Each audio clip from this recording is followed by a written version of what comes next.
nossa primeira aula será sobre as seizures, que são as convulsões. Esse tópico é um tópico essencial e é praticamente impossível irmos para o NCLEX sem sabermos um pouco mais sobre as convulsões. Então, as seizures, que são as nossas convulsões, elas são caracterizadas por um período de hiperexcitação, por uma descarga anormal, súbita e excessiva de atividade elétrica no nosso cérebro. Quando elas acontecem de maneira isolada, nós temos um paciente que apresenta as seizures. Agora, se nós temos um paciente que apresenta uma atividade convulsiva crônica, que apresenta repetidas convulsões durante um período de tempo, durante um longo período de tempo, esse paciente pode ser considerado como um paciente que possui a epilepsia. A epilepsia ela é caracterizada pela presença dessa atividade convulsiva crônica e vai indicar sinais de irritação cerebral ou do sistema nervoso central de nosso paciente. E quais são as causas principais das nossas seizures? As seizures, elas podem ser causadas por uma série de fatores importantes, pessoal, como distúrbios circulatórios, distúrbios metabólicos, toxicidade de drogas e medicamentos e até mesmo infecções. Falar sobre distúrbios metabólicos é muito importante aqui para nós, pois pacientes que apresentam uma baixa blood sugar, que é uma hipoglicemia, podem apresentar seizures.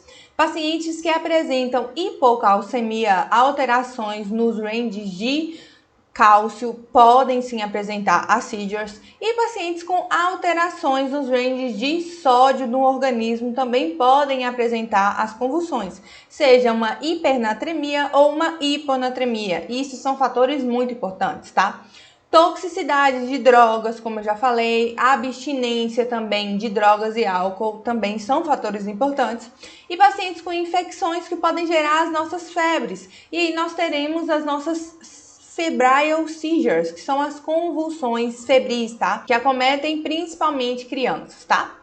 Além disso, nós temos tumores cerebrais, tudo que vai causar aumento da pressão intracraniana do nosso paciente, a presença de convulsões febris, que foi o que eu falei acerca das infecções, pacientes em abstinência de álcool, de drogas, tudo aquilo que possa vir a causar inchaço cerebral, hipóxia, pacientes que são acometidos com traumas cerebrais, pacientes que são acometidos com tumores, também podem desenvolver as seizures.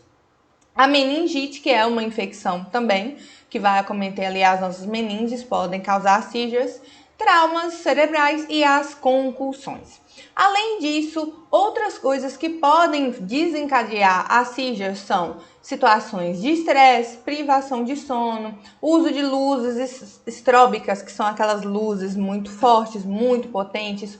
Tudo isso pode fazer com que o nosso paciente desenvolva a seizure, tá? Desenvolva a convulsão. Quando a gente vai falar um pouco mais sobre a sintomatologia da seizure, nós precisamos entender o acometimento dela no nosso cérebro. Então, nós temos as convulsões generalizadas, que são aquelas que acometem ambos os nossos hemisférios cerebrais, todo o nosso cérebro, e as convulsões parciais, que também podem ser chamadas de convulsões focais, tá? Que acometem apenas um dos nossos hemisférios, apenas uma região do nosso cérebro, tá? As convulsões mais cobradas na nossa prova vão ser aquelas que apresentam aqui as convulsões generalizadas.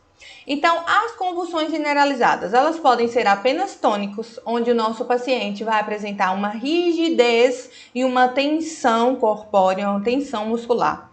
Pode apresentar a fase clônica, onde há uma contração muscular convulsiva repetitiva. Pode ser tônico-clônico, que é a mais comum, onde o nosso paciente vai apresentar tanto a rigidez quanto as contrações.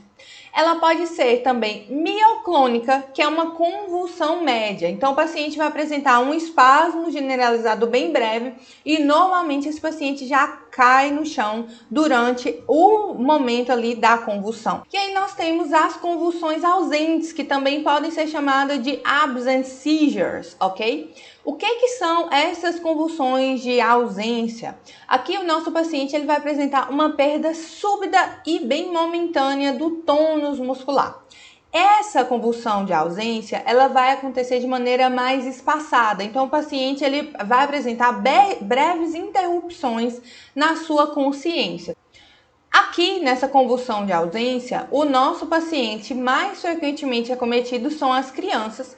Também podem aparecer na sua prova como um sinal o daydream, tá? A pessoa está parecendo que está sonhando acordado ali, justamente porque tem breves interrupções na consciência. Então, o paciente está acordado, depois ele tem uma interrupção de consciência e assim sucessivamente, tá? E outra coisa muito importante é que essa convulsão de ausência, ela não possui a fase pós-ictal, que nós vamos aprender daqui a pouquinho, que é aquela fase pós-convulsão, onde o paciente se sente extremamente cansado, exausto, sonolento, tá bom? Nós também temos um outro tipo de convulsão, que é a convulsão atônica. Então, o paciente ele tem uma flacidez muscular tremenda. Entretanto, não é um tópico tão testado assim.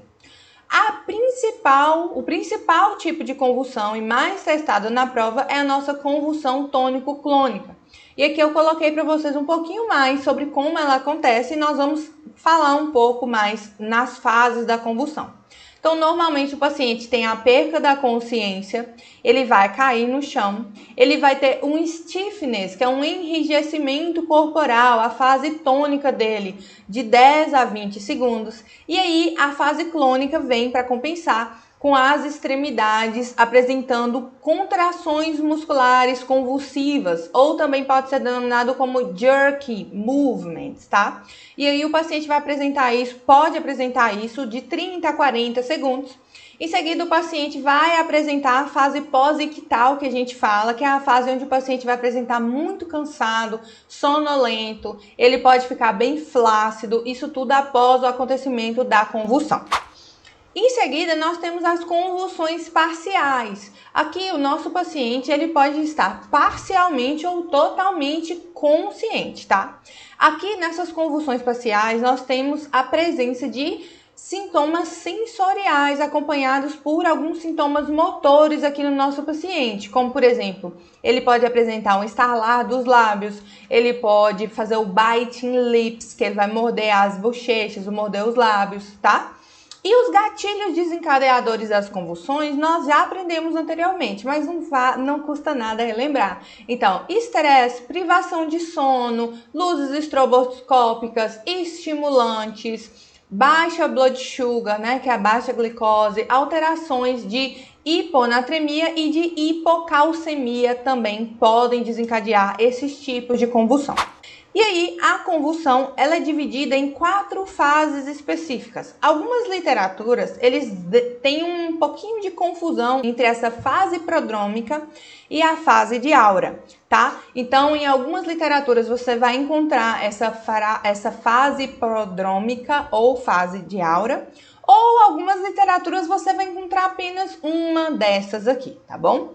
Então, o que a gente precisa saber? São 4 fases.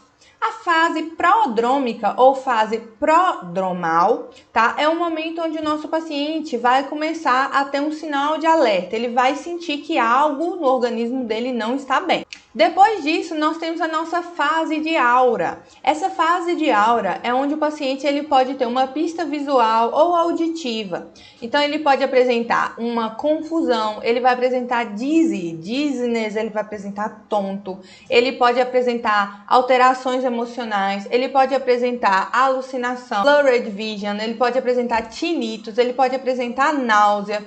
Em algumas questões, a gente também vai ver que o paciente pode apresentar alterações de sentidos. Então, ele vai começar a sentir um cheiro de laranja e não tem nenhuma laranja perto dele. Sentir um gosto de chocolate e ele não comeu chocolate recentemente.